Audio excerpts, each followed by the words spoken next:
জীবন শুরু হবে 25-এর পরে। যদি 30 থেকে মৃত্যু পর্যন্ত জীবন পেতে চাও, মৃত্যু নয় জীবন, জীবন মৃত নয়, সত্যিকারের জীবন, যে জীবনে ফুর্তি থাকবে, কর্ম থাকবে, শান্তি থাকবে, এই রকম জীবন পেতে চাও, তাহলে আমার কথাটা একটু মন দিয়ে শোনো। আল্লাহ তাআলা যে নিয়মে বানিয়েছেন, প্রকৃতির সাথে যুদ্ধ করে আমরা জিততে পারবো না, আল্লাহর প্রকৃতিকে মেনে নিতে হবে।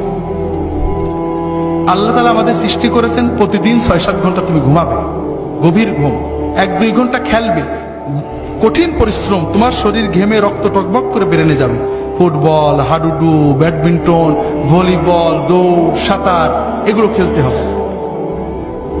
এরপরে 1-2 ঘন্টা আল্লাহর ইবাদত করতে হবে, আল্লাহর সালাত, সিয়াম, জিকির যতটুকু পারা যায়, তাতে তোমার আত্মা সুস্থ হবে, তোমার মন পরিশুদ্ধ হবে, তোমার আত্মা, মন, দেহ সবকিছু প্রোডাক্টিভ হয়ে যাবে।